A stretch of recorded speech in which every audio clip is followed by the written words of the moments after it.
A warm welcome to each one of you. It is a true honor to have you all here for this international seminar on transforming natural product research, a sustainable process development. As we know, natural product research has been an integral part of modern science and medicine. From pharmaceuticals to biofuels, natural products have played a vital role in shaping the world we live in today. But as we face global challenges like climate change, resource depletion, environmental degradation, it's more crucial than ever to rethink how do we approach research and development in this field. Today we gather here to explore innovative strategies and cutting-edge research that bridge the gap between natural product discovery and sustainable development. On behalf of Mahatma Gandhi Vidya Mandir's Pharmacy College, I heartily welcome today's eminent speaker, Dr. Rajendra Bhadane sir, our alumni, Ms. Rupali madam, Principal of Adivasi Seva Samiti's IIPT, Dr. Rote sir, Vice Principal of our college, Dr. Nehte sir, IQAC in charge, Dr. Katti madam, Dr. Mahalakshmi madam, and all faculty members and all dear students. Now, to formally inaugurate our seminar, we will begin with the lighting of ceremonial lamp.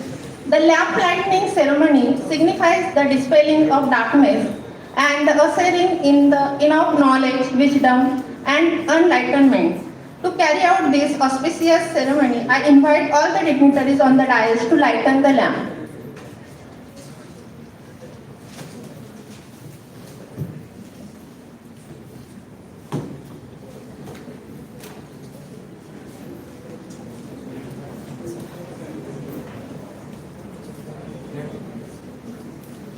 Katti madam, Mahalakshmi madam. Student representative.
Thank you for gracing the event.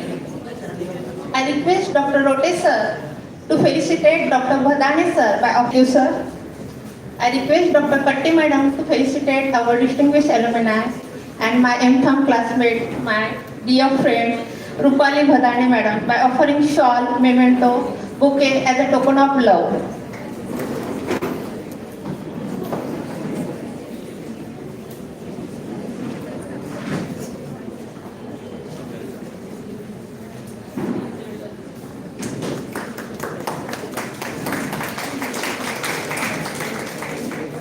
She is our alumni. She did her M.Pharm and B.Pharm in this college only.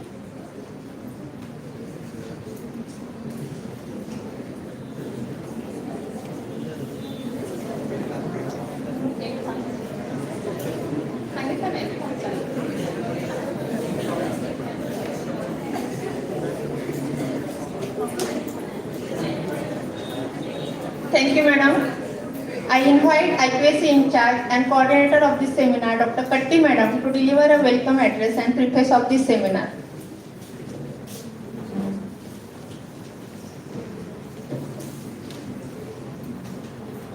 Good morning, one and all.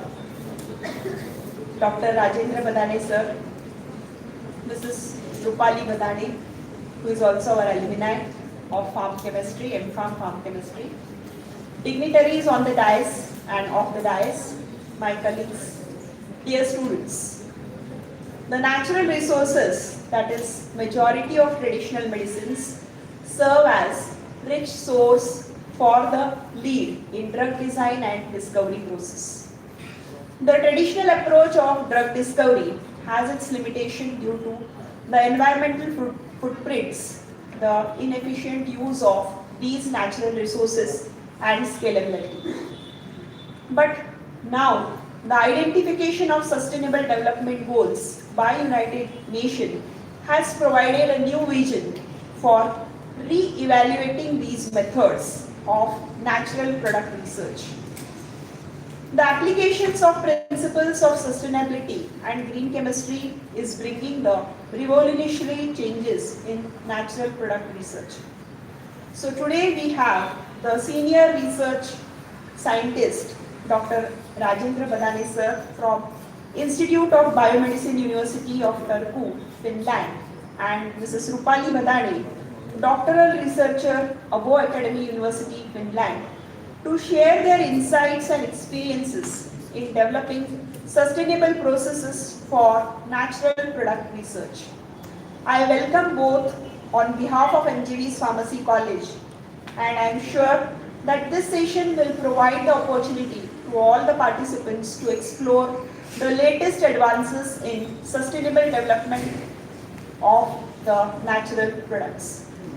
With this, I invite the speaker. I invite Bhosle Madam to give introduction.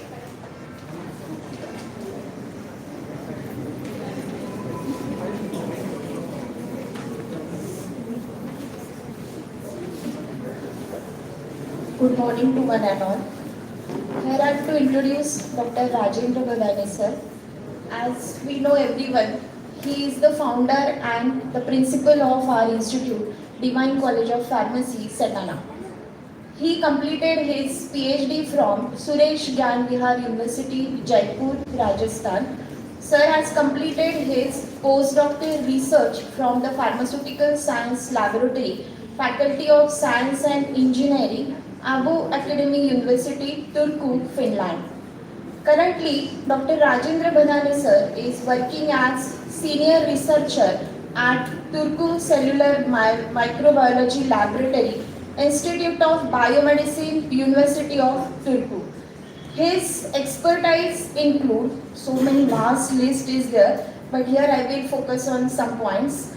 Virtual screening and chemoinformatics, structure and ligand-based drug design, molecular dynamics, simulation of protein ligand complexes, membrane, polymer and nanoparticle modeling and its simulation, DFT calculation of small molecule, recombinant protein expression, protein purification by reverse phase, affinity and size exclusion chromatography, protein stability and folding analysis, in vitro ligand screening, protein crystallization, nanoparticle fabrication with its characterization, small molecule as well as the oligonucleotide synthesis with characterization by FTIR, NMR and mass spectroscopy, and many more are there.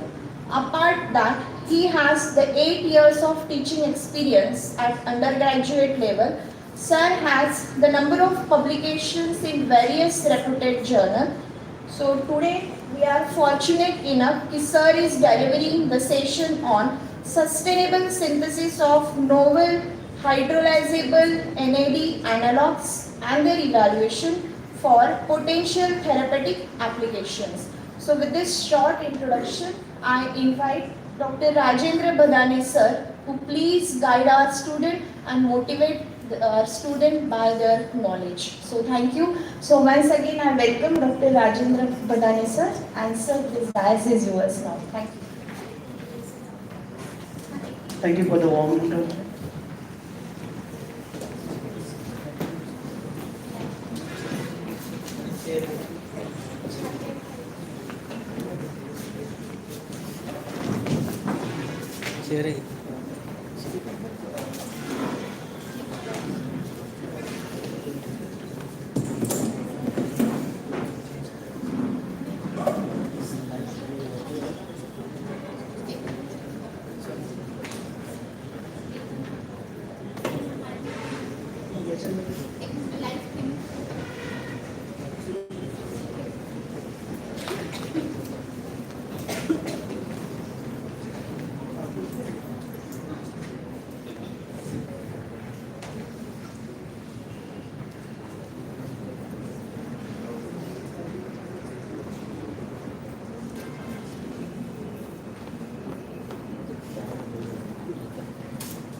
Before I start with my actual research work, I like to give a small introduction about the country Finland. So, as you might have know about Finland, it's the happiest country in the world. It's ranked first in happiest index. Apart from that, it also has other rankings. So, it has 7 universities, and all universities in Finland are ranked like top 500. So, first in university ranking. It also the topmost country in best governance, so governance is very nice there, and it also a least corrupt country. So in least corrupt country index, it comes first. It also, as you talk about sustainable development, so it's not a buzzword there, so it's like a practice. So people follow these sustainable practices in their routine lifestyle. So it also first in sustainable development. Then it's also first in skill development at work, highest quality of life, and also ranked third in work-life balance, which is a very critical aspect in Finn's natural working lifestyle. With this small introduction about Finland, I like to start with my work. Next. So my content is divided into two parts because my first postdoc, I worked mostly with the in silico work, which is I call it as a dry lab work, and then also currently working in a wet lab. So I divided this presentation into different sections. Next slide. So this first identification of HPR kinase phosphorylase inhibitors work we initiated with the National Dairy Institute of India, Karnal. This project was focused on identification of inhibitors against the resistant Enterococcus faecalis. This bacteria actually infects cattle, and it transforms to milk, and through milk the infection can be reached to humans also. So it was important to find out inhibitors of this bacteria. So we work on that. our work is focused on identification of the protein and identification of site for targeting. So this kinase phosphorylase protein, it has a dual function. So it also has kinase function and also phosphorylase function. So we identify the site for the binding of the HPR protein. Initially, the work when the work was started, it was very difficult to ascertain how this protein will bind to HPR because the site was very small. So we investigated that this protein needs dimerization, and once the protein gets dimerized, it then forms the cavity for binding. So if you see this, there is a small satellite view here. So here actually it was not only one protein, but it takes two proteins to form the site. So this is the site of this HPR protein, and when this HPR protein binds to that site, then it actually phosphorylates the HPR through the serine residue, and then the protein get activated. So our aim was to identify the target. So first we targeted this area, and then we screened the compounds. So there are millions of compounds screened, and then we identify 3 potential inhibitors of this protein. Next. Then while the work was started, COVID pandemic was started in 2022, in the beginning of 2020, and then our work was shifted towards the SARS-CoV-2. So we started identifying the inhibitors of this CL3CL protein, which was a protease. Protease has a role of cutting the DNA strand or the envelope of the virus, and once the envelope get cleaved, then virus get activated. So the role of this protease is to activate the virus, and so we wanted to identify inhibitors of the protein. So what we did is we identified the covalent inhibitors of this protein. Covalent inhibitor means normally proteins has different amino acids. You know about protein? Okay, so there are 20 amino acids, and these amino acids are arranged in different ways. So this is the quaternary structure of protein, and this quaternary structure comes from the amino acid residues in a secondary structure, and these secondary structure elements then transform to tertiary structure elements where the beta sheets and helix arrange, and it forms the overall structure of the protein. In different amino acids, serine and cysteine amino acids are very reactive amino acids. So they have reactive side chain, and this reactive side chain can react with small molecules if they carry certain functional group. So then we want to have certain compounds which will carry the potential warhead that will react with these amino acids. So we screen the compounds based upon these warheads, and then so the function of that warhead is to react with the cysteine residue of the protease, and then it will form a covalent complex.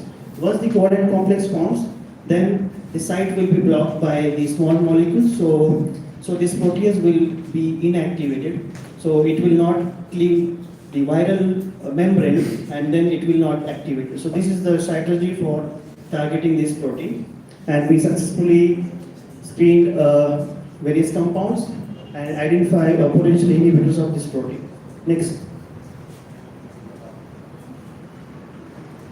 Then after that, we started working on DNA gyrase inhibitors, DNA gyrase and topoisomerase inhibitors. So you know that DNA gyrase is a critical enzyme for DNA strand elongation. So when the replication of DNA starts, normally the DNA strand is quite coiled and supercoiled. And to start the replication, the coil needs to resolve.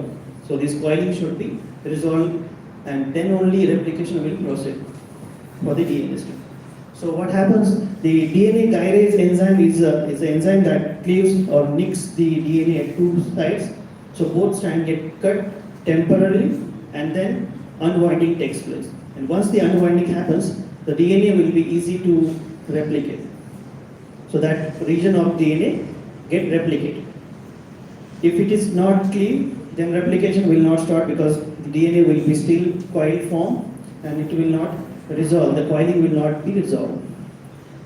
DNA topoisomerase is also another enzyme which clips the DNA only one strand of the DNA. So that's the difference between topoisomerase and gyrases.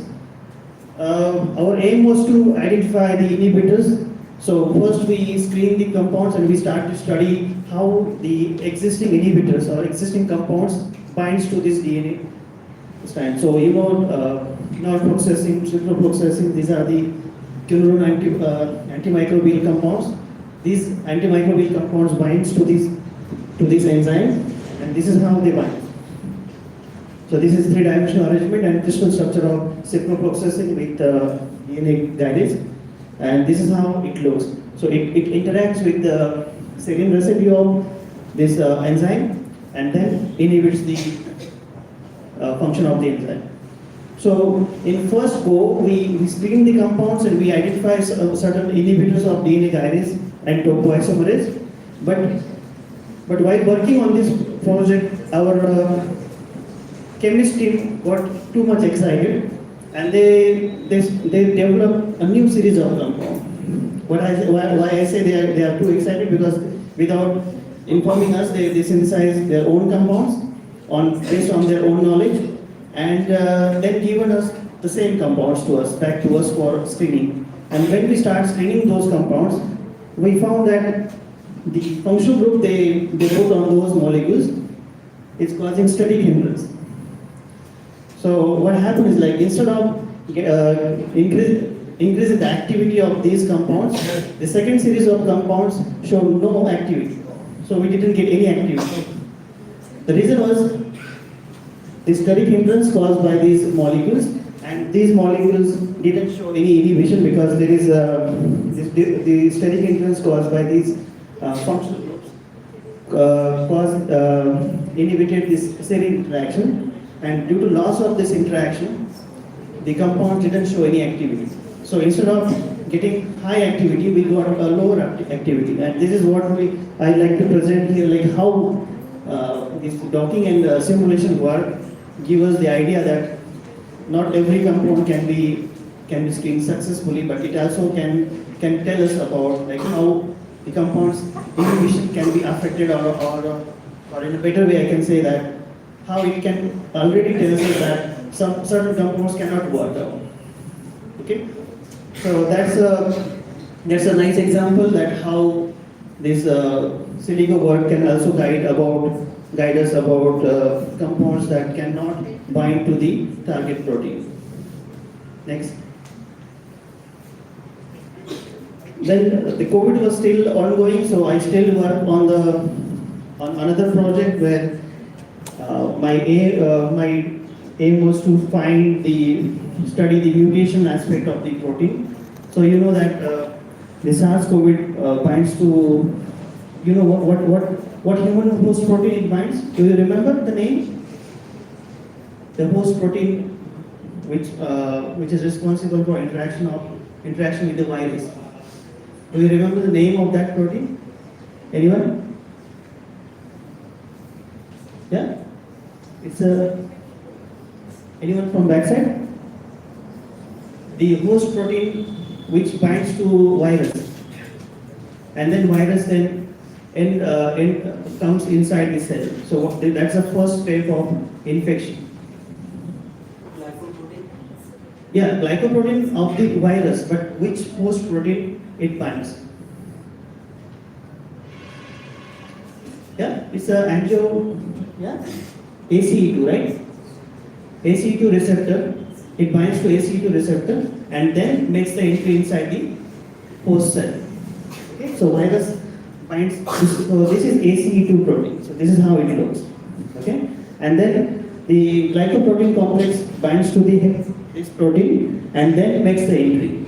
So if you see here, after 6 months or 7 months, you start hearing the news about mutations.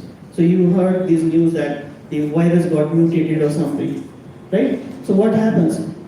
the virus mutated its own residue, not the host protein residue, because it's impossible or it takes time to get mutation in the host protein. Host protein means human proteins. They does not mutate easily. The mutation, because replication process is quite slow, so the mutational aspect is very slow in higher animals. But in bacteria and viruses, this replication process takes place at very fast pace.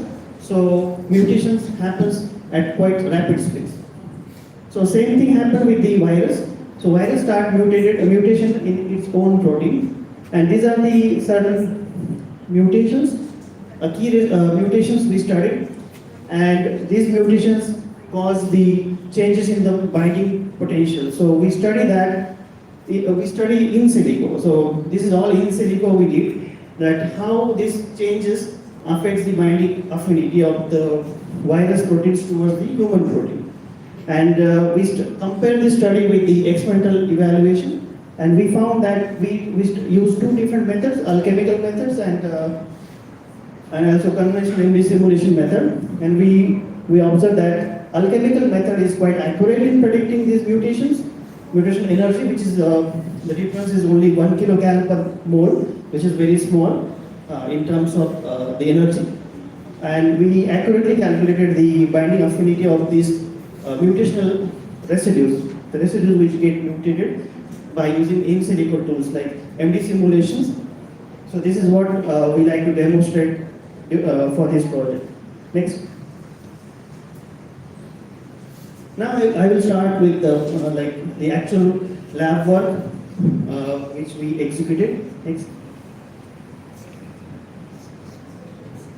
This is another project between Finland and India. So this was done in collaboration with Jamia University, India, and our university, and we wanted to identify a new protein. This is from Leishmania tonawati. You know, Leishmania causes disease called Kala Azar, and it's quite widespread in Bihar, Uttar Pradesh, and rarely some cases are also found in Maharashtra, Gujarat, and other states. So, and the patient normally remains asymptomatic, and there is only and it's very difficult to diagnose this type of infection. So Leishmania when infect, before I give the overview about this Leishmania infection, I like to tell you about how macrophages works. So macrophages, when there is infection, any infection happens, macrophages start to secrete exogenous ATP molecules. And these exogenous ATP molecules, or eATP, then accumulates outside of the cell, and then it starts to bind to the purinergic receptor, because ATP is a purine molecule, it binds to.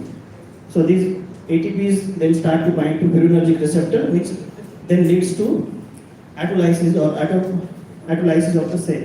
The cell then get destroyed. The macrophages itself get destroyed during that process. So this is how infection is tackled normally.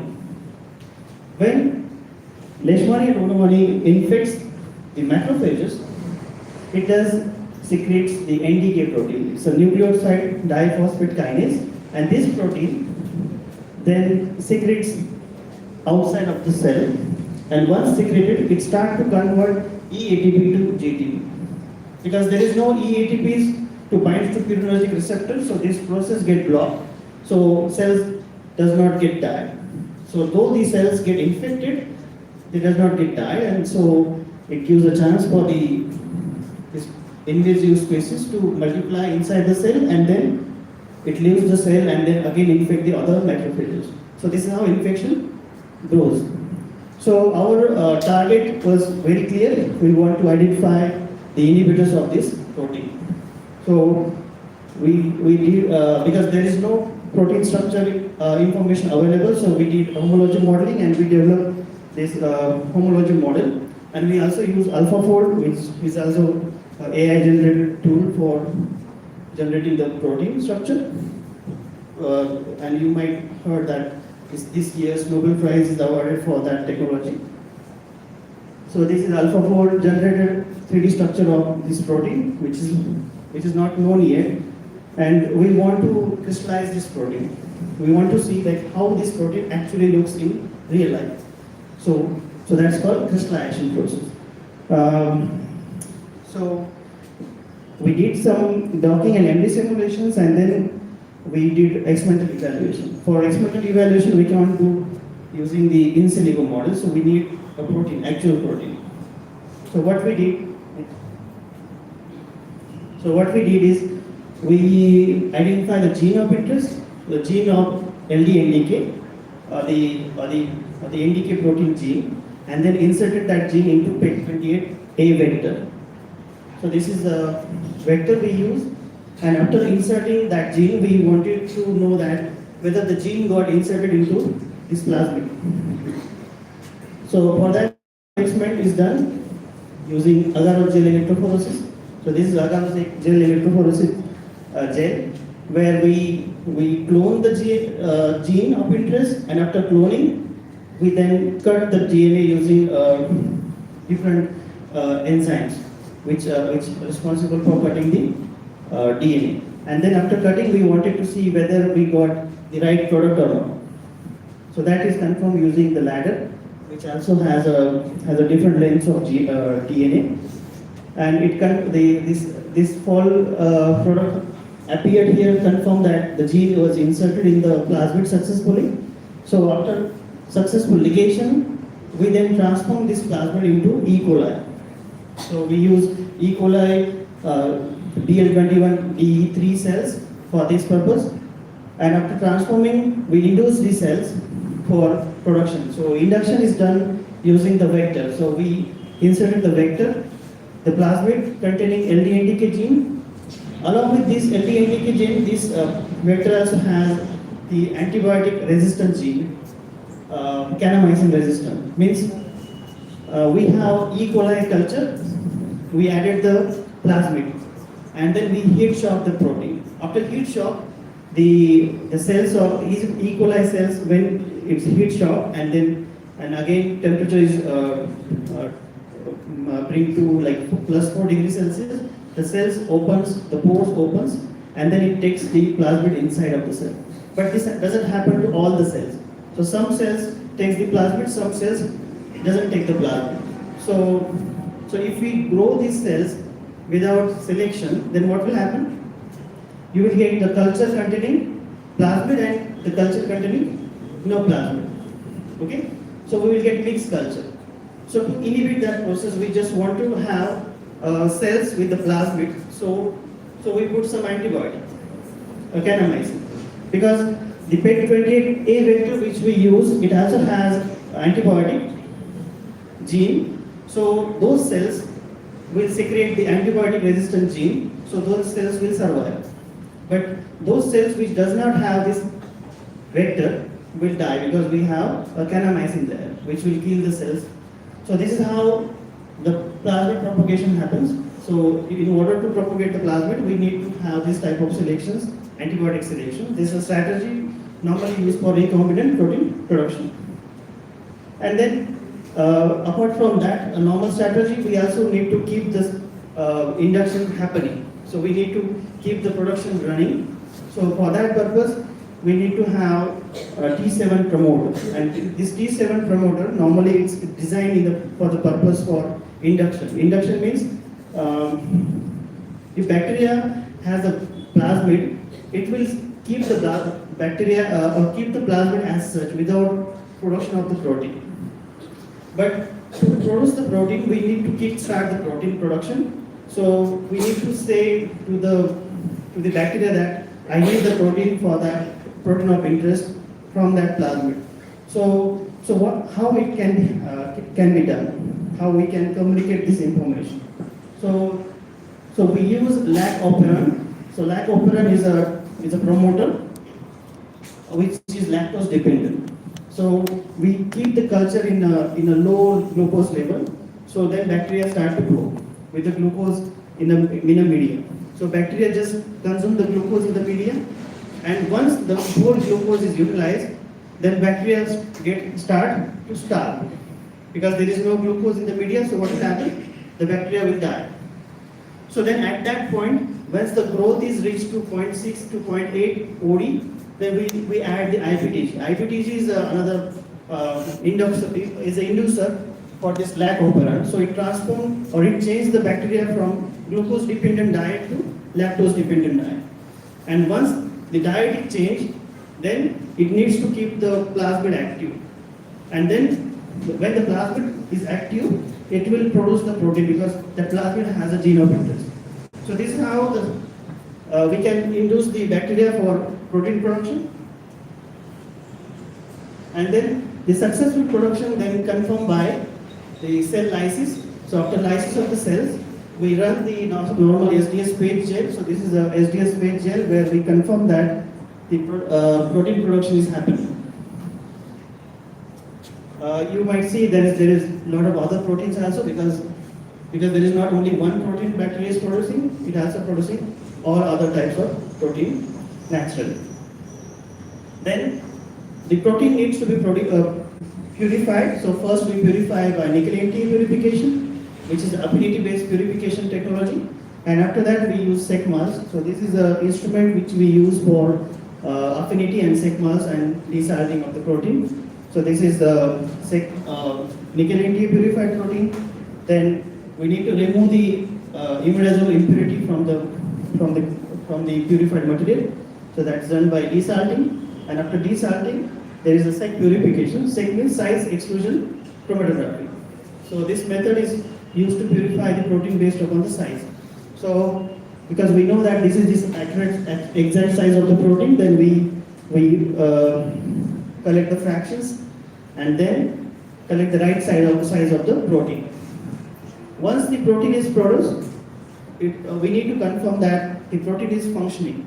So that's done by nano DSF. So this nano DSF instrument which is there, it's a Prometheus Panta, and that instrument is very sensitive in measuring the protein folding, because if the protein is dead, it will not fold properly. But if the protein is alive, that means it will fold properly. And when protein is properly folded, it has tyrosine residues inside. Sorry, tryptophan residues inside and tyrosine residues outside, because tyrosine is hydrophilic and tryptophan is hydrophobic. So this is the normal conformation of protein. So then we start heating the protein gradually, and when the proteins get gradually heated up, it starts to open up because of the heat. And that heat then opens up the tryptophan residue that comes outside, because tryptophan is having a very high absorption at 280 nanometer. So then we see that intrinsic fluorescence, and that intrinsic fluorescence then can be measured at excitation wavelength of 380, which is the absorption wavelength for tryptophan molecules. So this is how we confirm that protein is properly folded and alive and working. So that confirmation, after that we also use a buffers screening to check that whether the protein is stable in which buffer. If we want to change the buffer, then that can be screened using that instrument. Next. Then after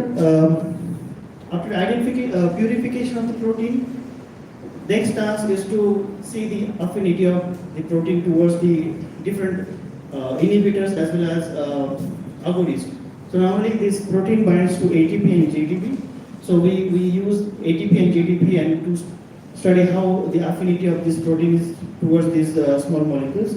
And we found this was done by this technology called MST. So it's called microscale thermofluorosis method, which is used for determination of affinity of protein. Then, because the main aim of the project was to crystallize the protein, then we start to crystallize the protein. This is the facility available at our workplace. We use this type of robots, Mosquito and Formulatrix NT8 for crystallization. Because normally the crystallization happens at very small scale, which is like, for this case, it's a 200 nanoliter drop. So that cannot be done by human hands. So we need to use robots for crystallization. And then the plates are stored in the rack model. And in rack model, the plates are screened and analyzed in different time interval. And then once the crystals appear, then that can be confirmed using PF scanner, which is the X-ray crystallography instrument to detect the crystal and differentiate whether the crystal is salt crystal or protein crystal. Next. Then I'm also working on the another project called Staphylococcal superantigen-like protein 5. So this protein is actually secreted by Staphylococcal aureus, and this that Staphylococcus aureus infects human and it causes nosocomial. Nosocomial means hospital acquired infection, and community acquired infection means it can be transformed in hospital settings and as well as in a normal setting. Like if someone is infected here, then we can infect the others. So that's called community acquired infection. And when this pathogen infects,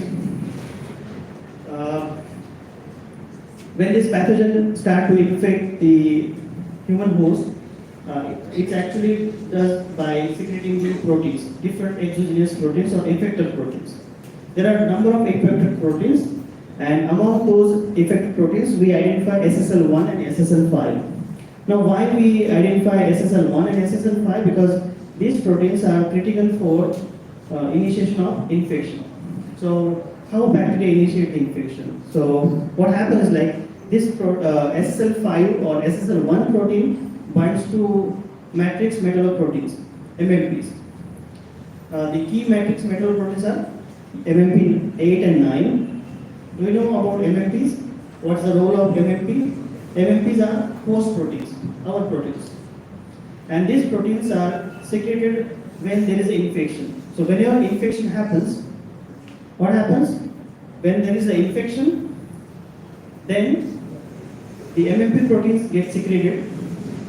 And once the MMP protein gets secreted, these proteins cuts the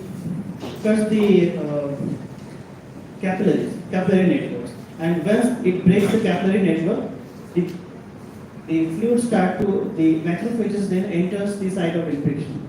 So means MMP proteins are needed for reaching the macrophages to neutrophils. When neutrophils rolls in the bloodstream, they reach the site of infection through this cut portion. So MMP does that cutting of the human capillary network, and then this is how the MMP helps the neutrophils to reach the site of infection.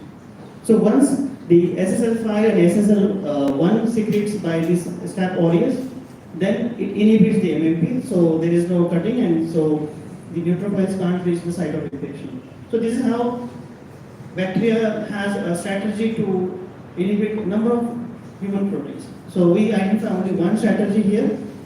Why we are doing this? Because we want to not to kill the whole bacteria, but to kill only the protein which is causing or initiating the infection. Because our wide goal behind this project was to identify what do we say? Multi-resistant or multi-drug resistant bacteria. Okay, so that's a very global challenge now, and if we target or if we start to kill a bacteria itself, whole bacteria, then its existence gets threatened.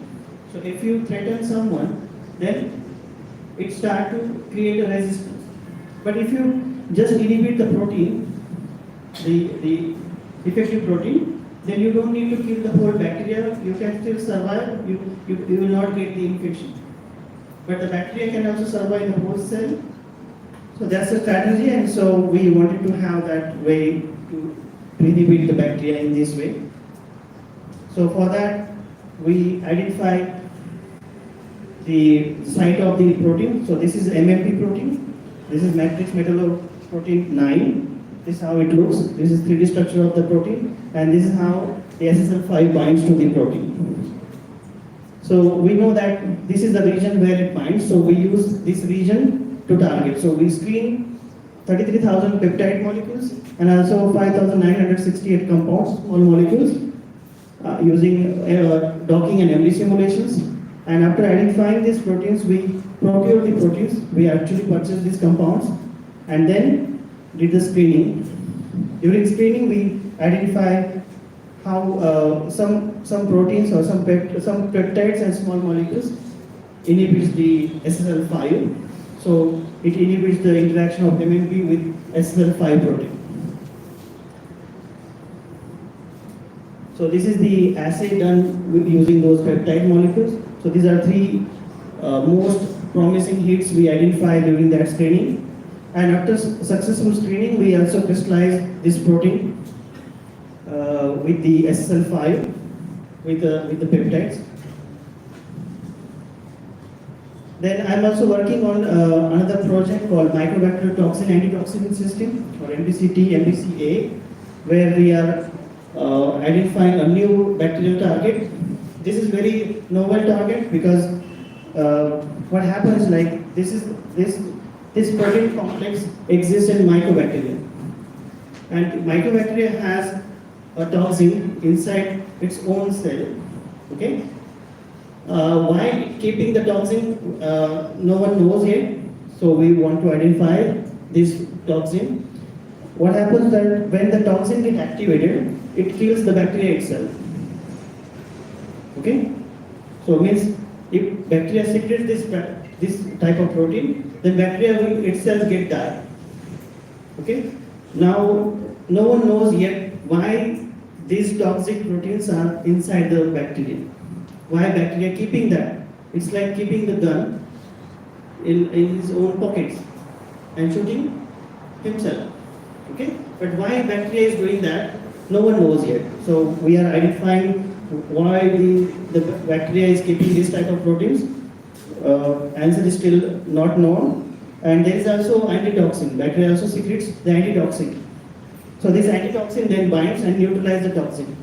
So bacteria secretes this protein at the same time, toxin, antitoxin. So the aim is to identify the inhibitors, so we can allow the inhibitors to bind to this site, and then it will leave, the antitoxin will leave. So once the antitoxin leaves the complex, the bacteria will have an active toxin which will start to kill itself. So that's the strategy for our current strategy for our current research on this protein. And we are screening some compounds for that. Then I will shift focus on our one of the project. It's called a sustainable synthesis of novel non-hydrolyzable NAD analogs and their evaluation for potential therapeutic application.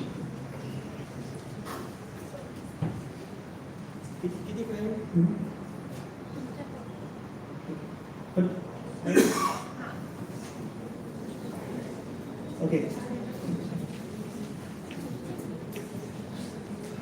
So this aim is towards the protein called ADP ribosyl transferase, or also called as ARTs. Okay. ADP ribosyl transferase are the proteins which consumes the NAD. You know NAD? Yes? You know NAD? NAD, NADH. Okay.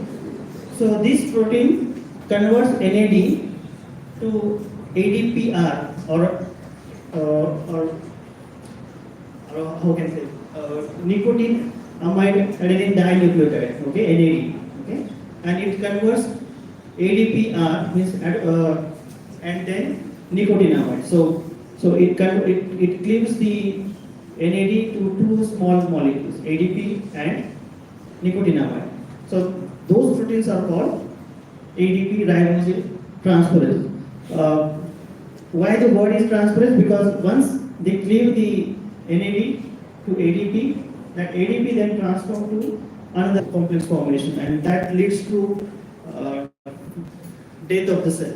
So it initiates the death of the cell. But in cancer, the process completely opposite, and most cancer can survive if PARP is activated. So this protein is very critical in cancer. Next. So there is also another class of host proteins called MAR, or MAR-lating proteins, or MAR-lating ARTs. These proteins transport single ADPR. Like PARP, they polymerize multiple NADs, but here the MAR proteins or mono ADP ribosyl transferase transfer only single ADPR group. Next. And this is how they transform. So this is NAD molecule, and this is nicotinamide part of the ADP. So when nicotinamide leaves, then it remains the ADPR part, and this ADPR can transform to the substrate. This substrate can be G-alpha I protein or G-alpha S. You know, G-alpha I is an inhibitory complex of G protein coupled receptor, or G-alpha or GS is also another protein which binds to G protein coupled receptor. For example, we are studying this protein, bacterial protein called pertussis toxin, and you know pertussis toxin causes whooping cough. You know whooping cough? Marathi में क्या होता है? Okay, so you know that. So what happens? Okay, just imagine the Dahlia. Okay. So what happens whenever you get infected or a person get infected, it binds to G, and G-alpha binds to G protein coupled receptor, which then leads to formation of cyclic AMPs. So in cells, the cyclic AMP level get high, and whenever the cyclic AMP level get high, then we start the coughing reflexes. Okay, because the transformation happens permanently because it happens covalently. So the process is very continuous. So it's like a continuous coughing signals comes. Okay, so this is how bacteria modulates human or the host proteins for their own benefit. Okay, this is so the strategy is that if we inhibit the protein, then what will happen? You will not get cough. So even if you get infected, if you don't get cough, then because you will not notice bacteria. So why you notice the bacteria? How you notice the bacteria? Because you start coughing. So coughing is the problem, or the bacteria is the problem. Coughing is the issue, right? Okay, that's a physiological response. So our strategy is not to kill the bacteria, whole bacteria, but to inhibit only one protein which is causing that manifestation. Okay. So we are working on this protein. So this is a pertussis toxin protein. Okay, this is a active part of pertussis toxin protein, and this is how it looks when it binds to NAD. This is a crystal structure crystallized in our own lab. So this is the crystallized structure of pertussis toxin with BAD. This is a completely new molecule we identify during crystallization. How we identify this? So while crystallizing this protein, we first crystallize this protein with NAD, beta NAD. This is how it looks. Beta NAD binds to pertussis toxin and how it orients in the site. Okay. We also crystallize the protein with ADPR after clipping. So once the protein binds to this NAD, it clips it into ADPR and nicotinamide. We also successfully crystallize the protein with these two residues. And while screening molecules, what we were investigating, we were taking some inhibitors of PARP protein because this protein resembles PARP protein, which I have showed you just before, two slides back. There is a PARP inhibitor compound called 3-aminobenzamide available in the market. We took that 3-aminobenzamide, and then during crystallization we took NAD and 3-aminobenzamide, and we started to crystallize that complex because we wanted to see that how the protein binds to 3-aminobenzamide instead of binding to beta NAD. This was a very simple experiment. But what happened, we got completely new molecule formation, a BAD, which we coined the name. Okay? This one. So we got this new molecule where there is extra amino group here. So this is the BAD compound which we got during crystallization. That was completely serendipitous experiment or serendipitous outcome of this experiment. Okay? It was not intentional. But once we got we want to identify, we want to study the serendipity. Why bacteria, why we got this new molecule, which we crystallize, which we visualize in crystal structure. So we want to we were thinking about how it happened. Is it accidental discovery or is is a normal process?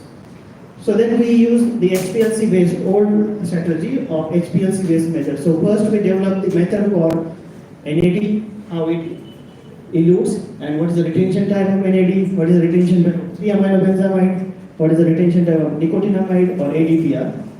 So first we develop the method, then we use a buffer, buffer condition without a protein to see whether we get any compound in HPLC. That compound with NAD, is anything formation happens? No.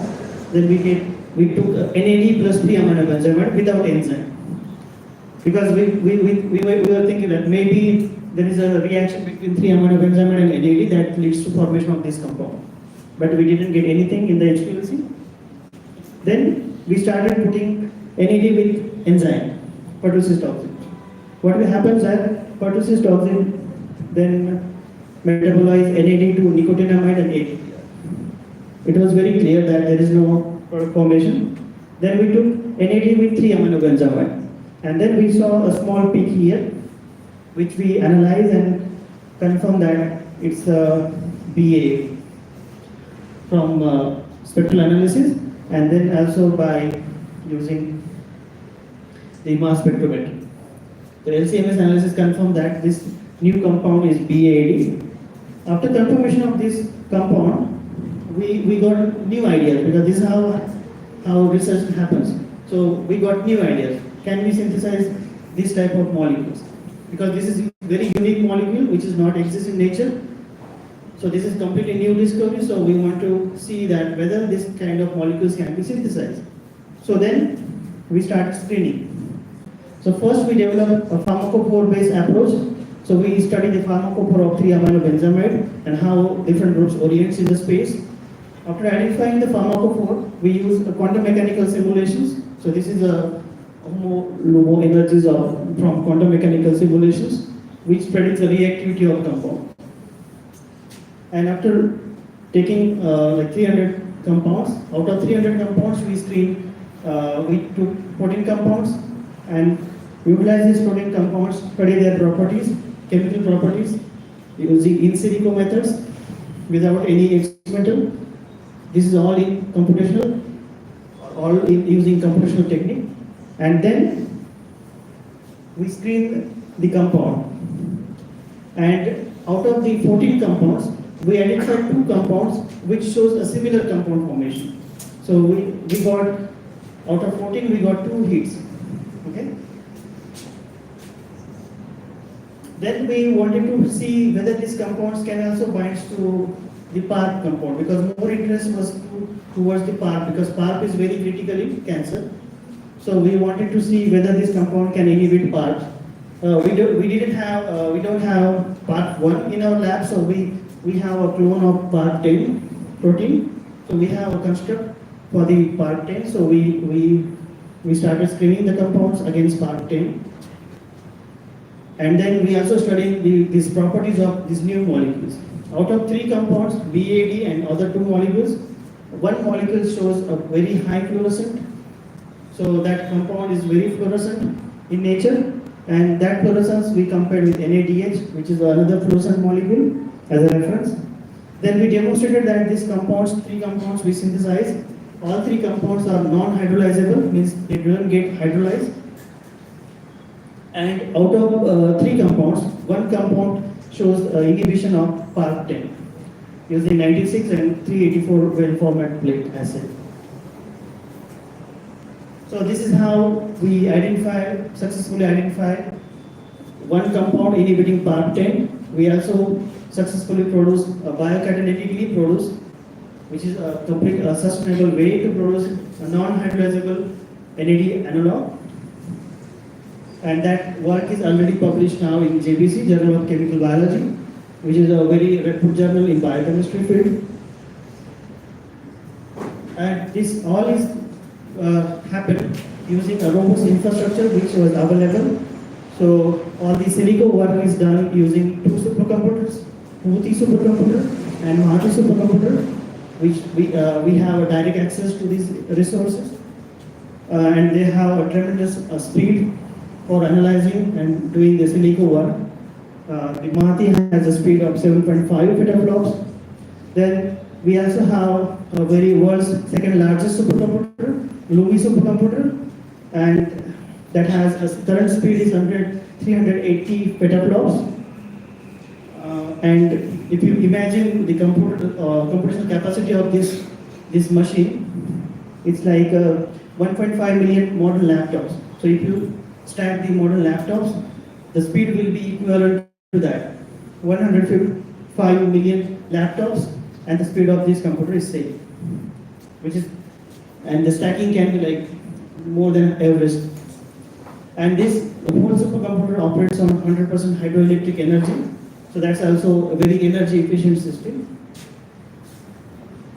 Then this is about silico, but we also have a robust infrastructure for protein expression and characterization. So we have a different BL21 cells, because expression we need different types of cells and different types of vectors. So we have all types of vectors and T7 vectors, and also a library of different BL21 cells for protein expression. Then we also have a large container facility for incubation of these cultures. We can go for like 4 liter or 5 liter cultures. Then after that we also need lysis. So we have a facility for lysis of the cells, and then centrifugation, high-speed centrifugation facility. Then after centrifugation of the protein, we need to conform the protein using different techniques. So we use SDS page as. Then apart from that, we also have a facility for protein accurate mass determination of protein. Then this is SPR, that's called surface plasmon resonance method, which is used for ligand affinity kinetics. Then protein purification. This is SECMAS, which is used for size determination of protein using light scattering and refractometrics detector. Then there is Prometheus Pantha for detection of or for determination of binding affinity, or also for protein folding analysis. Then ITC for binding kinetic studies. Then this building also hosts the facility for different researchers. So we have a active research going on functional genomics, cell imaging and cytometry core is there. Then proteomics research, then bioinformatics, zebrafish, metabolomics, genome editing and core is also there. Protein structure and chemistry, which is my core, and then single cell omics and screening. So these are the cutting edge research happening in this biocity. Just like to give a small overview of protein crystallization. So this is how the normal plate looks. This is 96 well format TTP plate for crystallization, and these wells look like this.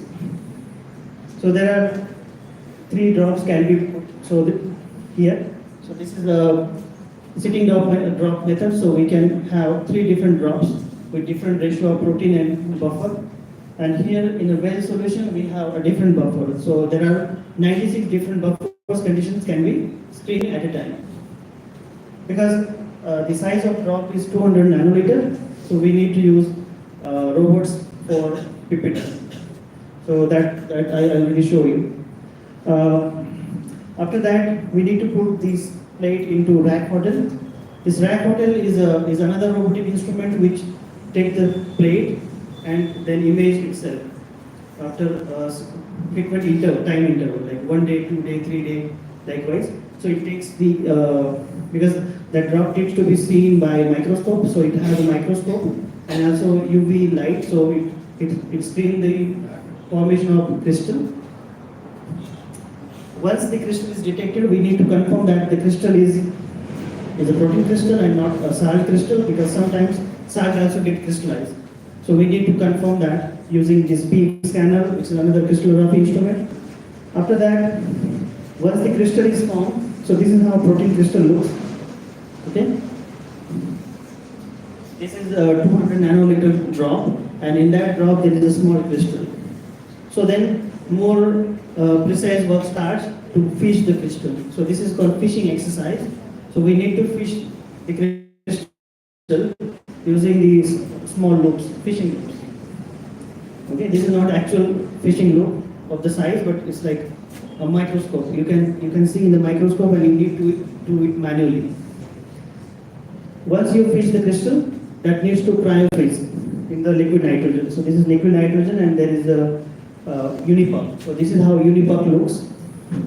So one unipuck can hold 16 crystals. You need to do it very fast, because if it stays in the air, it will start to deposit ice. So then the resolution will be less. Once you did that, then you need to close the lid, close this, and then pack like this, unipucks. And after transforming, you need to put into Dewar flask. So this is the Dewar, and then this Dewar then shipped to synchrotron facility. We also have a local X-ray crystallography instrument for crystallographic trials, but normally we send these crystals to synchrotron facility, which looks like this. So this is one example of synchrotron facility. So this is ESRF France. This exists in Grenoble, France. This building is approximately size of one football stadium, and it has these synchrotron radiations going on in circle, and there are different instruments. So the radiations then circulate here. There is a booster synchrotron which boosts the radiations and also stores the radiations, and there are different beam lines. So these green lines are actually beam lines or the actual machines. So that machine looks like this, and this machine is completely robotic. So you don't need to be there or you can't be there, because there is a X-rays are passing. Okay, so that's completely like you need to operate that from remote. So we can operate that from our home country and then collect the data for crystal. This is very fast passing X-rays. So in about 5 minutes, you can take like 3,600 images from one crystal. So it rotates the crystal 360 angle. So that gives a very good diffraction pattern, which looks like this. So this is the protein diffraction pattern. Once the diffraction happens, you need to solve the crystal structure using phasing. So there are different softwares for that, solving the crystal. Then you generate the electron density. Once the electron density is generated, then you fit the model into that electron density, which gives a final structure, which you see in PDB or protein data bank. So this is the journey of the protein from lab to your laptop or your computer. Okay. Then the same happens for cryo-electron microscopy. So we also have our local TEM facility in our building, and we use these vitroboards for crystallization of, not crystallization, but cryo-electron microscopy imaging of protein. So this is another method, parallel method for which generates the 3D structure of protein. These vitroboards then store into Dewar flask, which then shipped to beamline. There is a facility again in ESRF, also in Helsinki. So this is the microscope. This is cryo-electron microscope, which then collects the data, which is then again analyzed in the same way. We generate electron density maps. We fit the model that generates the 3D structure of the compound or the protein. So this is how the research goes for the protein production, expression, then crystallization, and also affinity kinetics. I'd like to thank my supervisors, PhD supervisor, D.B. Meshra, my previous postdoctoral supervisor, Dr. Auti Salohan, my current supervisor, Arthur Pulainen, for allowing me to do the research and for the wonderful guidance during this whole project. And also thankful to different funders and universities for this project. Thank you and also thank you for listening this patient. If you have questions, please.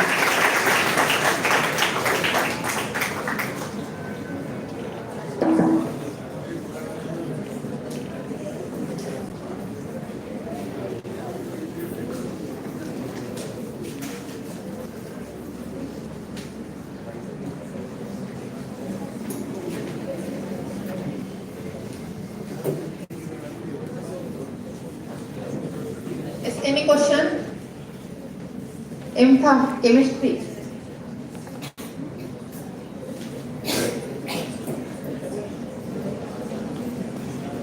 Thank you, Dr. Bhadane sir, for such an insight and inspiring address. Your words have set the perfect tone for this seminar. Now I request Dr. Bhosle Madam to introduce our second speaker, Mrs. Rupali Bhadane Madam.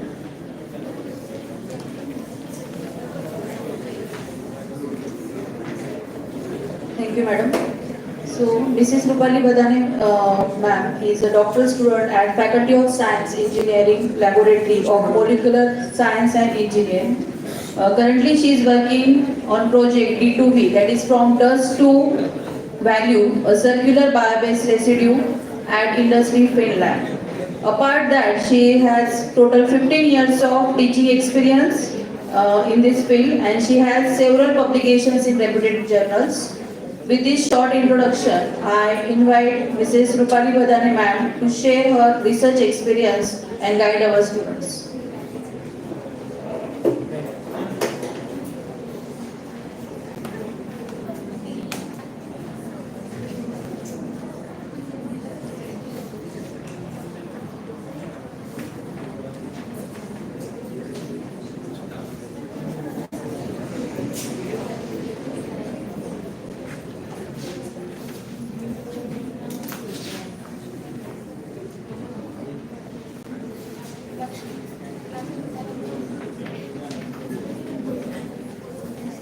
Thank you very much.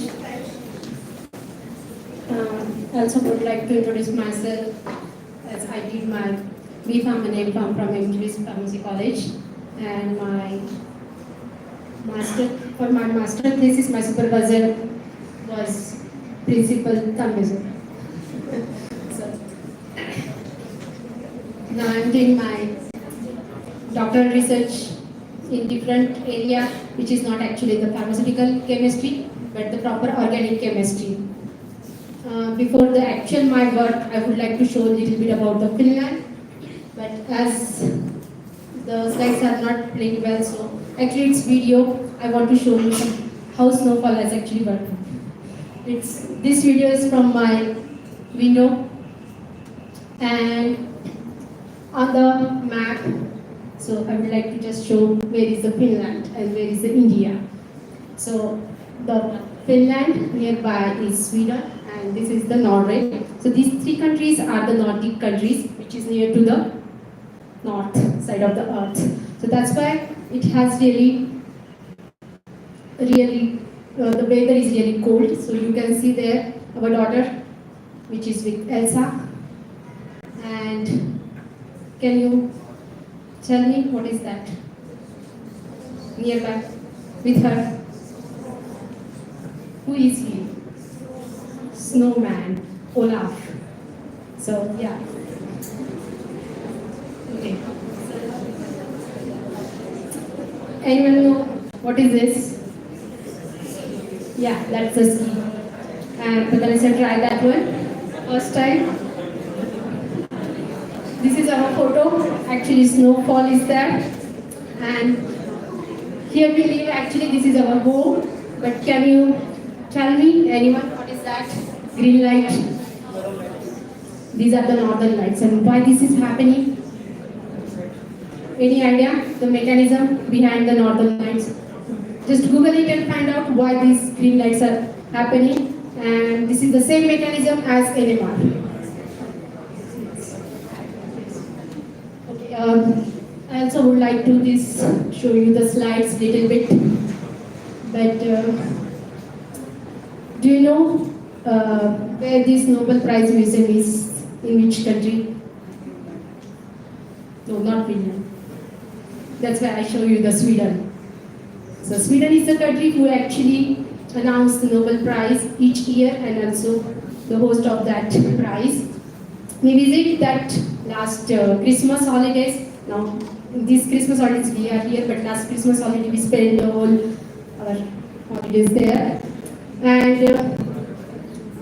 you can also Google those photos. These are actually Nobel Prize winning data. So at least first one, anyone can tell me what is that? Yes, that is the DNA structure Nobel Prize winning. And you can just Albert Einstein 1921. This is the actual manuscript written by Einstein in 1921, and who got that. So this is the in 22 manuscript by him about the theory of relativity, and for that his theory he got that Nobel Prize. So that's what few. But the whole museum is filled with all the stuffs, which almost take 1 or 2 days to see each, at least department or to read the whole ones. But I would like to say to you that please visit at once to that Nobel Prize Museum if you really like the research. It's really inspiring. Now I would like to start my actually show you the work, which is completely different from the pharmaceutical chemistry.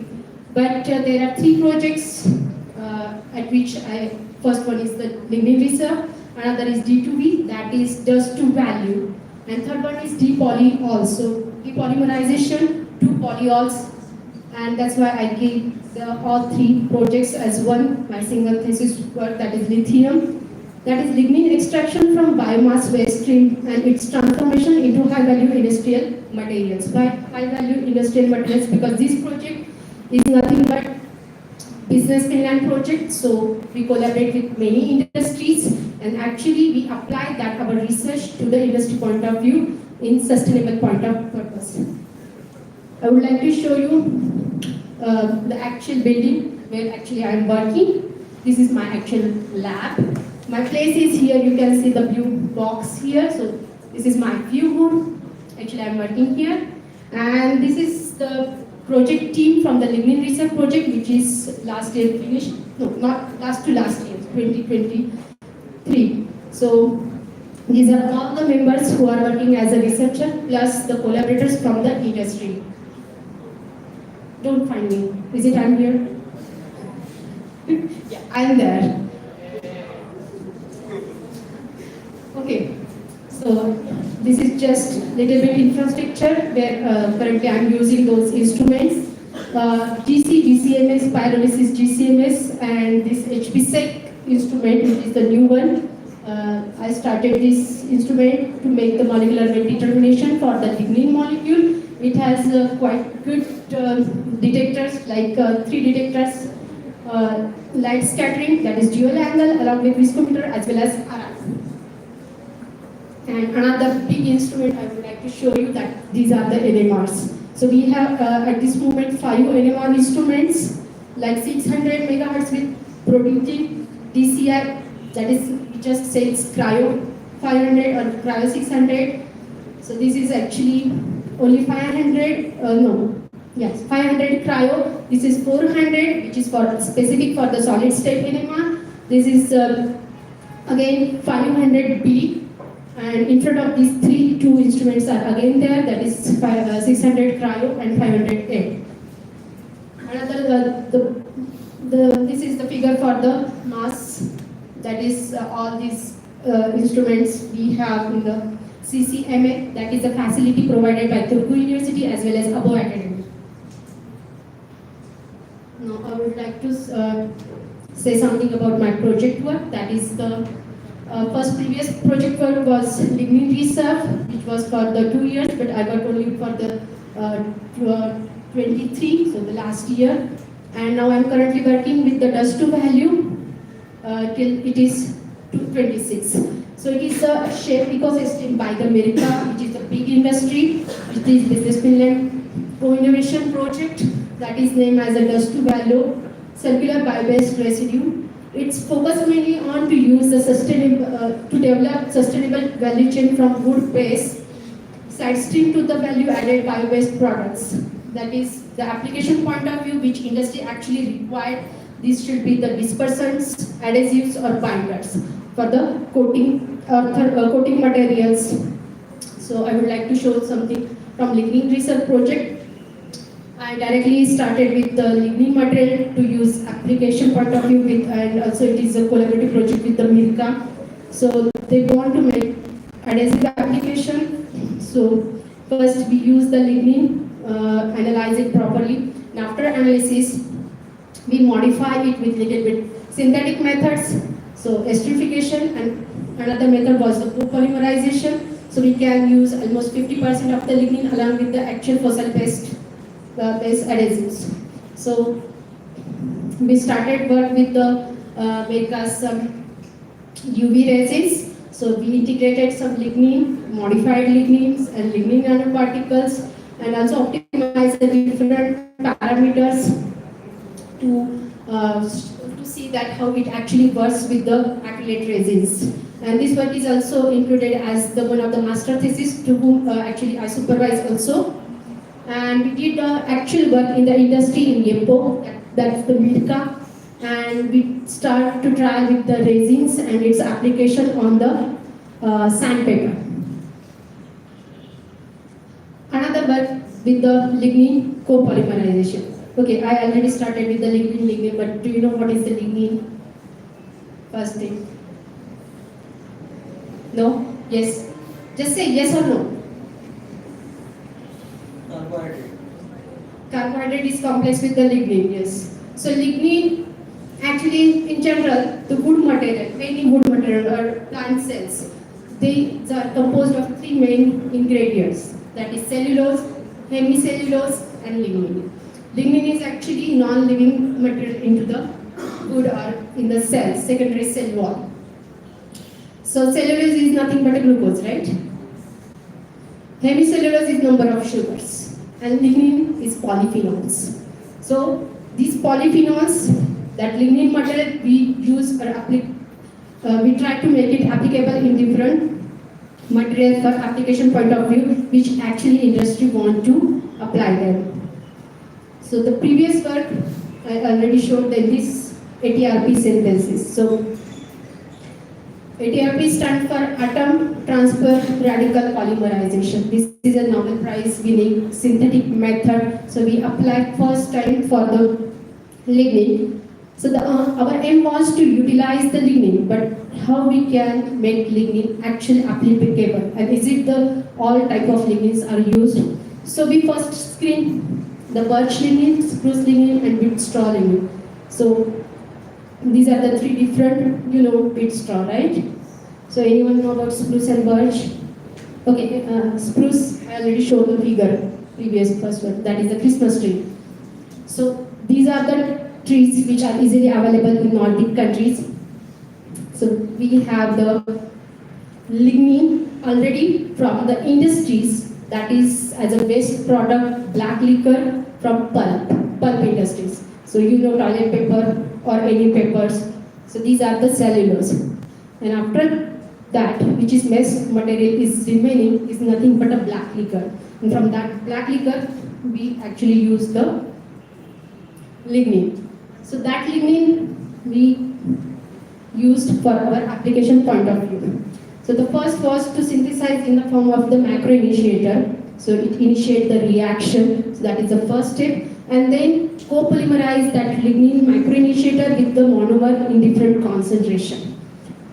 And before doing this synthesis, we found that among these three, each lignin shows different kind of macroinitiator as well as different kind of polymerization with the same point of reaction. Means if I'm using the same kind of reaction, macroinitiator synthesis, same parameters, but the product from the spruce, birch and wheat straw gives the different results. So why this is happening? Obviously because of the lignin. It's different functional groups which are present inside that lignin material. So before the actual application point of view, lignin analysis is the most important part.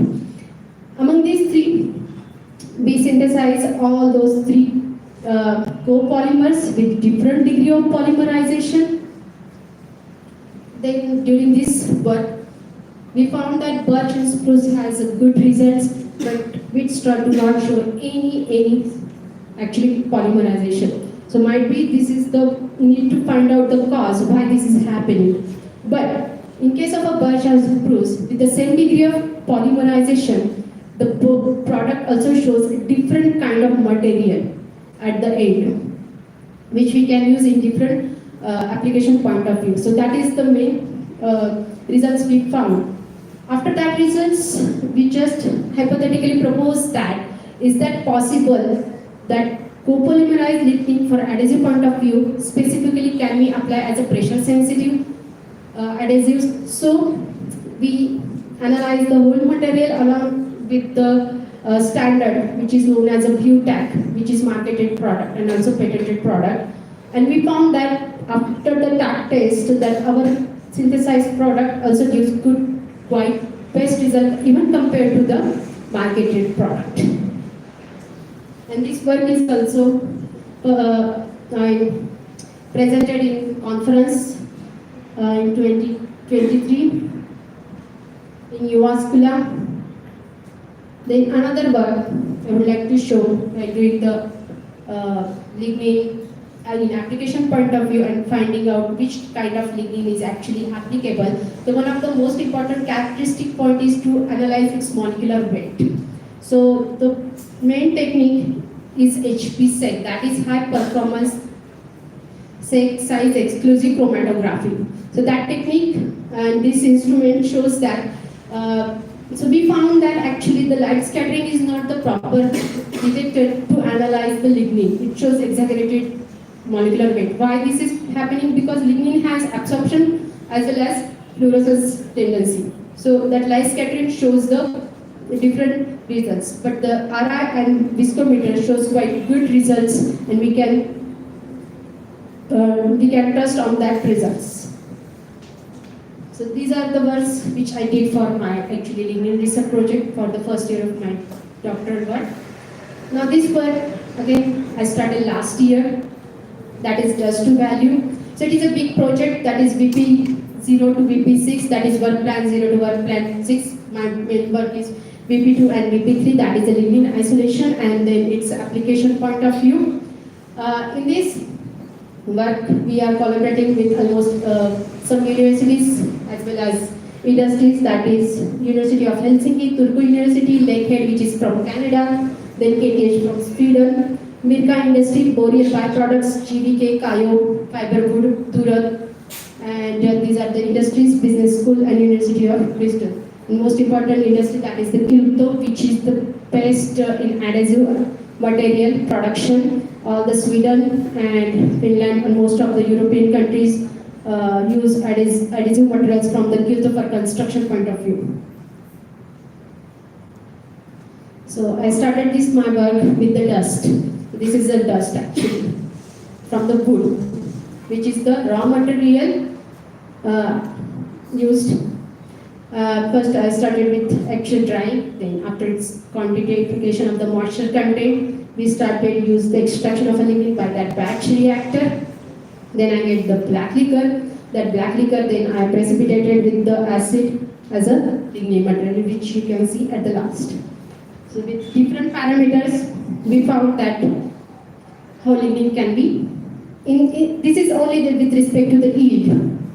Different parameters, that is the alkali condition, temperature and time. And you can also see the rest of the residue which is obtained after the lignin extraction. Can you find something difference between few one which you can easily notice? The extracted material, this residue, I am telling about the residue after lignin extraction. Is it anyone right, left? Which residue you can notice immediately? Nothing? Can I show? Which one? Is it? So that residue. So that is the pulp for the paper production. That is the cellulose. So I tried to, from that dust, extract all the lignin and it just remained the cellulose pulp, which is used for the paper production. But why we use the different concentration and different conditions? Because we are mostly interested in the lignin, not that the pulp. So because as the previous my work shows that different lignin characterization shows different further application point of view, different reactions. So the main task was to also analyze each lignin. So which characterization?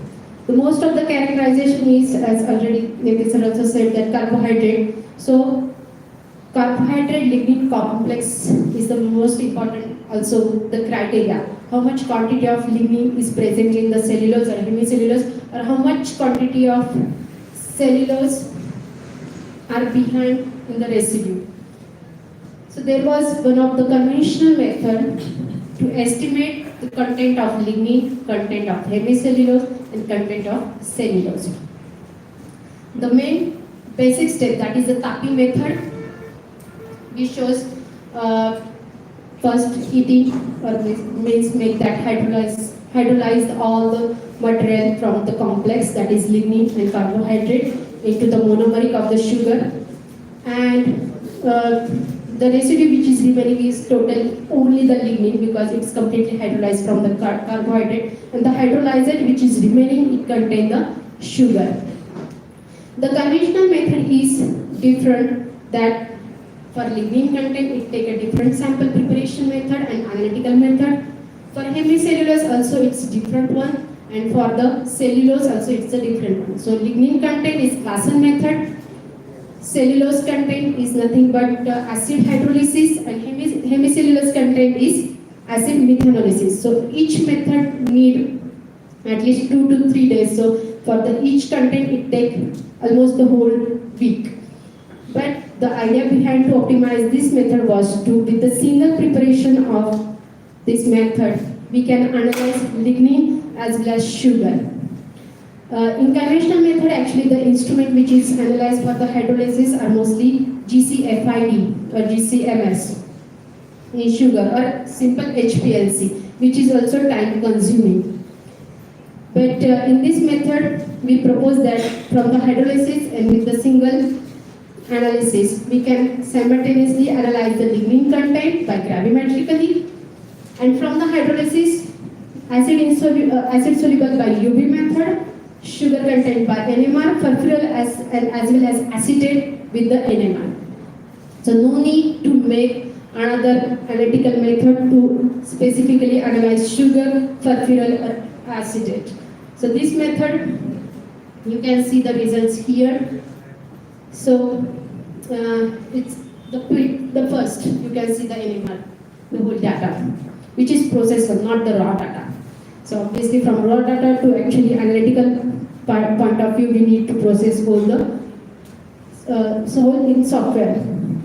But you can see from 0 to 10 ppm, the all peaks. So furfural at 8 to 9, then I use the internal standard to make it quantitative methods. Then sugar analysis by anomeric region, because anomeric region stands for the one hydrogen, right? So we can quantitatively measure that hydrogen easily, not that 3 to 4 region, which is also a messy region, but it is also from the sugar, which is C2, 3, 4, all those hydrogens. Then acetate at specific around 2 ppm. The main difficulty to analyze this method was the region, that is which you can see the solvent peak, which is now it's in between 5 to 6, that is a water peak. So most of the anomeric region is gained by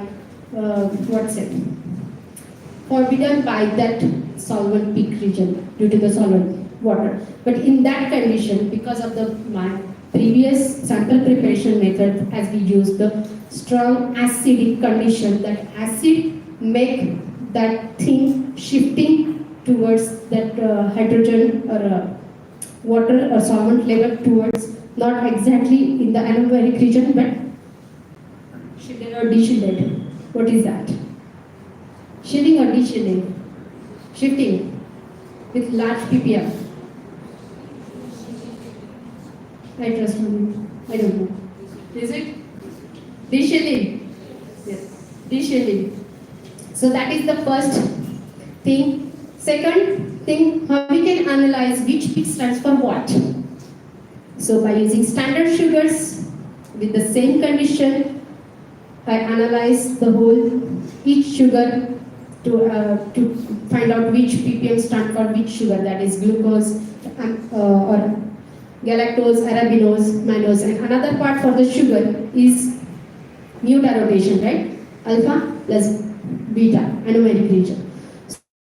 So also that was the critical situation to find. And so I also optimize the whole situation with that acidic region, that sugar should be stable, all the butyration should be stable, so I will get the exact result or exact peak for that single monomeric sugar. And this is the result for those sugars. And then for furan and acetate. So that results also compare with the conventional method, that is acid methanolysis, and I present that work in oral presentation for the conference in last year in Chemical Solutions for Biological Challenges. That conference was arranged in Turku, Finland. Then third work related with the depolyols.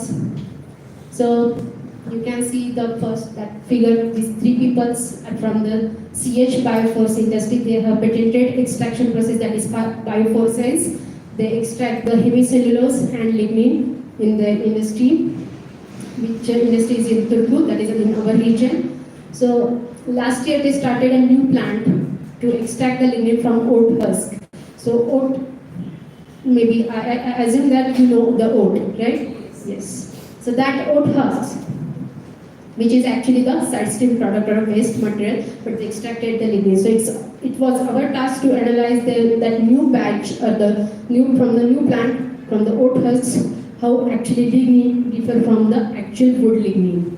So I analyze all the lignin by different methods, similarly with the compositional analysis, that is sugar, cellulose, hemicellulose, then lignin acid soluble, acid insoluble, moisture content, ash value, ash content, organic elemental analysis, protein estimation by the formula, with thermal analysis with TG and DSC, and the main part, that is the structural analysis by different NMR techniques, and last is pyrolysis, GCMS and HPSEC molecular weight for the molecular weight, and FTIR. So in NMR, simple proton NMR, DOSI, 1D, 2D, carbon NMR, HSQC, and phosphorus NMR. So in NMR, we use the topspin software. So actually the raw data, which is really messy, it's not possible to analyze, okay, which dots or which peaks stand for what. So to process that raw data is the first critical task. So you can see, suppose this is the raw data. Can you see the data, how it's messy? No, and we cannot identify how these peaks should be supposed to be. So after process, it looks like this. Okay?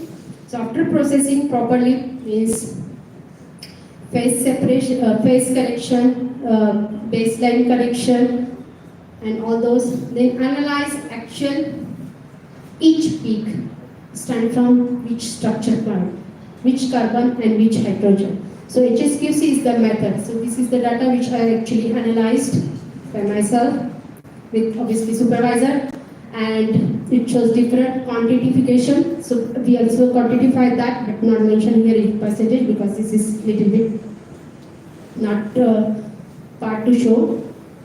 Another I would like to show you proton NMR, 1D DOSI and 2D DOSI. So the color indicate that NMR peaks which is already processed, 1D DOSI. So you can see proton NMR which is shows a really sensitive and the peaks which is diminished here in 1D DOSI. So what is the DOSI? DOSI is nothing but diffusion. So in the probe, it diffuses the molecules in the solvent according to its size, and that diffusion is occur on the y-axis.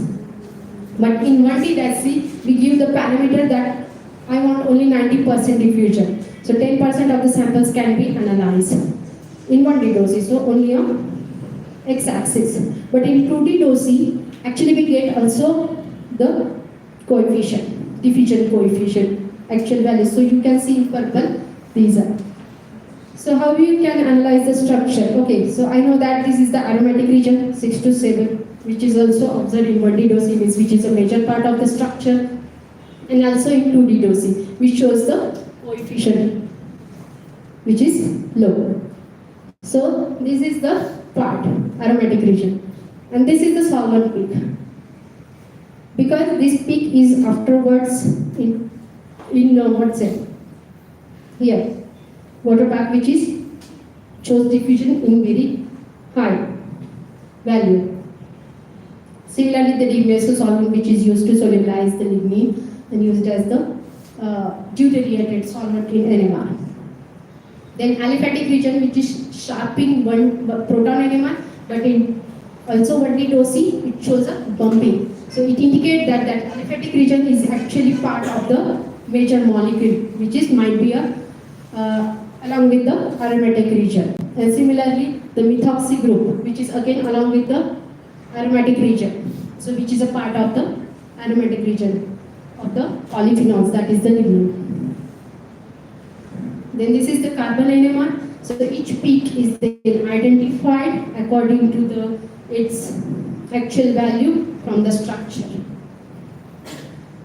This is the results from phosphorus NMR. So actually the lignin material is phosphorylated with the TMDP reagent, and it has a specific region for the guayacyl, p-hydroxyphenol and carboxylic acid C5 substituted serine, condensed, non-condensed and aliphatic hydroxyl groups along with the internal standard. So according to the internal standard, we can quantify each region. And this work was presented again last year in October in the conference, that is Nordic Group Biorefinery in the Sweden. And also it was a quite good opportunity to present that work with 3-minute poster pitch as well as the actual poster presentation during the conference. The last photo is our research group, that is Organic Chemistry Department from Abo Academy. Now you can find me, right? Yes. And this is the work which we did along with the Mirka. This is Anil. We did her master thesis. I supervised her for that project, and also with Mirka. Now she is in Mirka actually working. And another master student, last year he finished his master. That is another polymerization technique with lignin. Also supervised that work, and thanks.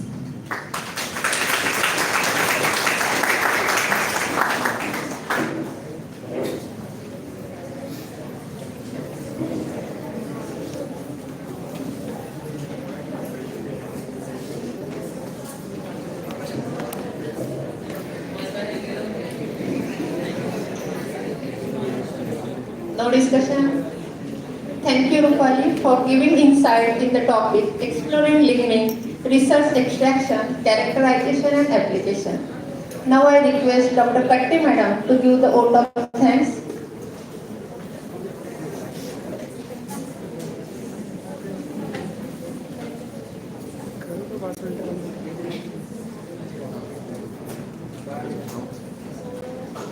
I thank today's two speakers.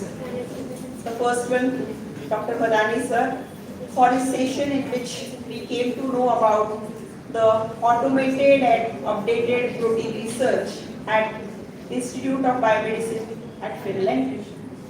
Another speaker, Mrs. Rupali Bhadane. In fact, I would first like to congratulate and appreciate her for her diverse research projects in the various areas like dust to value, lignin isolation, and the polyols.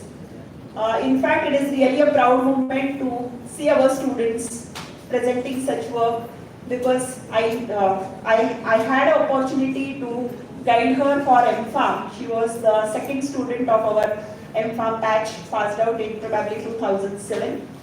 So it's really wonderful to see her presenting at various conferences with such a good research work. So really thankful to Rupali and sharing their valuable experiences, and also showing us the lab setups at the various laboratories in the universities at Finland. I would also like to thank Principal Dr. Nambe sir for motivating us to arrange such sessions which give experience to our students what is happening around the world in various areas and how the research is carried out at various countries. The most important and special thanks to my TYB farm students, the Gaurav, Piyush and other two who have supported us for this live streaming of this session. I would also like to thank the other international participants and participants who have joined this session and making this international webinar successful. Thanks to all participants and the management for providing support for arranging this session. Thank you all.